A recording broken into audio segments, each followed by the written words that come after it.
For too long, the story told about this vast continent was one of despair, war, poverty, disease, corruption. It was a story repeated so often, so loudly that it became the only story most of the world knew. But if you look closer, beyond the headlines, beyond the image designed to shock and sadden, you will find something else.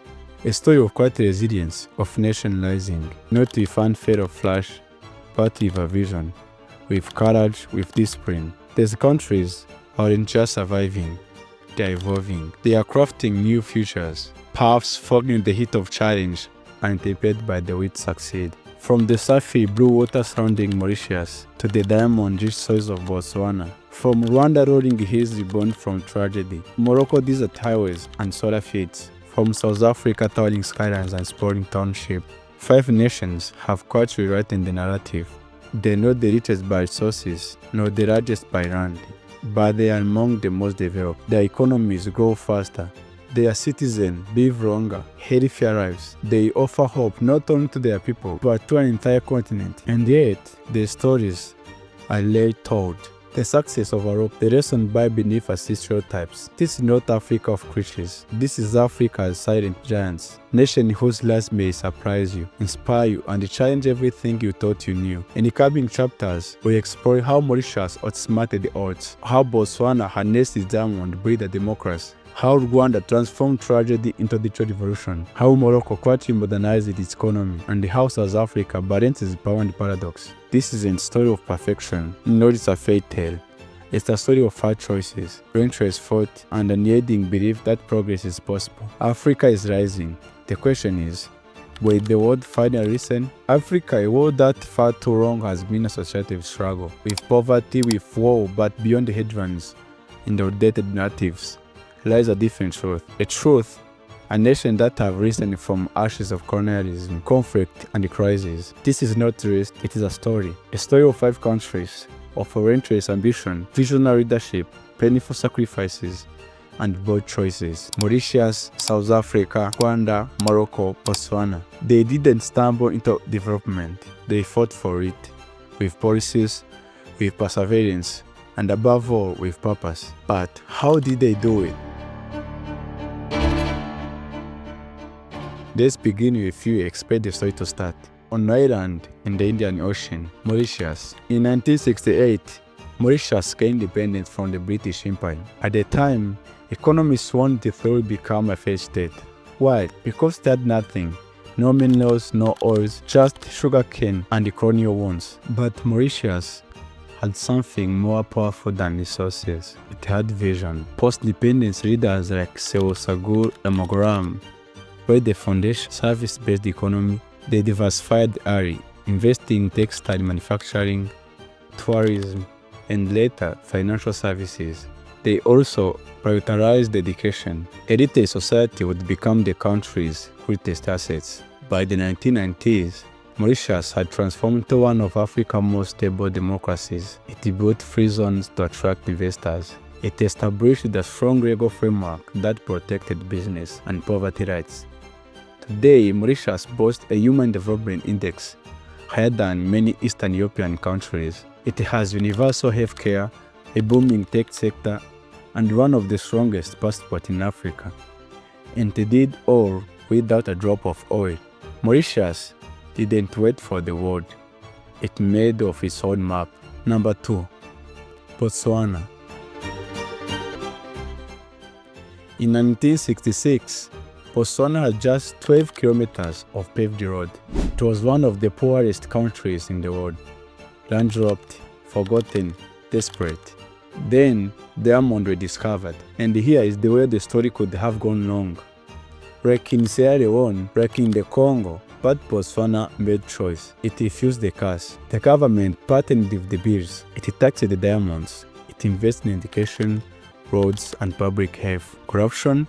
Almost non-existent. For decades, Botswana had one of the highest economic growth rates in the world. It didn't just dig diamonds, it built democracy. In Africa, where coups and corruption often shock progress, Botswana stands out. A calm, consistent democracy. Yes, the economy is still over-reliant on mining, and inequality persists. But Botswana's success, rise in stability, in its refusal to fall into traps others did, is the story of the country that took a dangerous pressing and turned the international backbone. Number 3. Rwanda. The Rwandan genocide tore a nation. In 1994, 100 days and nearly a million dead. The Rwandan genocide tore a nation apart. But what happened next was almost unprecedented in human history. From the ashes of hatred, Rwanda began to rebuild. Under the leadership of Paul Kagame, the country prioritized reconciliation, justice, and security. The street became safe. The corruption got crushed. The government got smart. Today, Kigali is one of the cleanest and safest cities in Africa. Rwanda became a tech hub, a startup magnet, a place where drones deliver medicine, and internet cafes to the hills. The healthcare system became one of the continent's best. Education became digital. Women now make up over 52 of Rwandan parliaments. But this rapid rise comes with control. Critics call Kagame authoritarian. The press is not truly free. Yet for millions of Rwandans, what matters is a progress, order, and peace. Rwanda's story is not perfect, but it's miraculous. A country once destroyed by division found power in unity. Number 4. South Africa.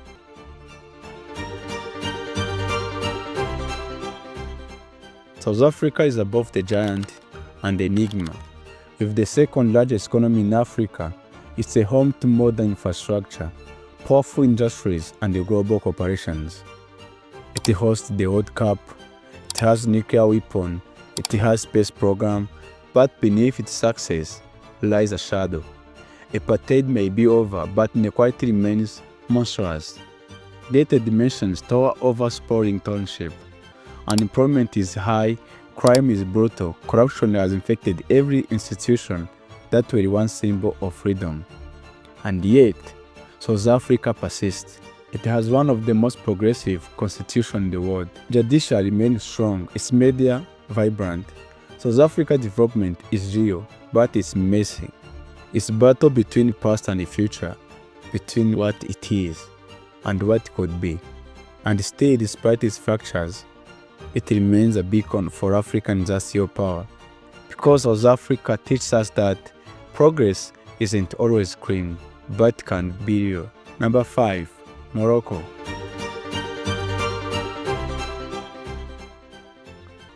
Morocco is Africa's gateway to Europe.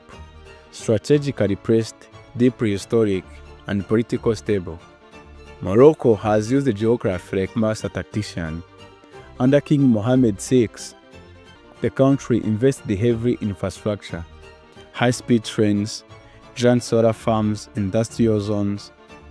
Casablanca became a financial hub. In Titan, the automotive sector exploded, with Morocco now exporting more cars than South Africa. Tourism thrives, so does agriculture. The economy diversified like mosaic. And yet, Morocco is not a democracy, it's a constitutional monarchy. The king holds immense power. Protests are silenced, critics are watched, but development undeniable. The country embraced trade deals, modern education, and religious tolerance. It became a majority voice in turbulent region, a bridge between tradition and ambition. Morocco may be rooted from top, but is breathing from ground up. So, what do these 5 nations have in common? No geography, no language, not even a history, but vision, leadership, and policy. They invested in people, in systems, in education, in healthcare. They diversified their economies. They made tough choices. They also faced criticism. No one are perfect. Some restrict political space. Others struggle with inequality. But they are moving, growing, and improving. And perhaps most importantly, they defied the stereotype. They proved that development is not waste and import. It's a homegrown dream. Africa is not waiting to be saved. It's building itself. One nation at a time. A future already here. The world is watching Africa, not as a charity case, but as a frontier. A place where innovation meets resilience, where digital banking outpaces the West, where solar grid tied up remote villages, where youth drive revolutions, not just political ones, but technological, cultural, and intellectual ones. Mauritius, South Africa, Rwanda, Morocco, Botswana, they are not exceptions. They are blueprints. Their stories are not fairy tales. They are case studies. Proof that when nation invests in people, protect its institutions, and choosing courage over comfort, progress follows. The continent is shifting. The future is not coming. It's already here in Africa.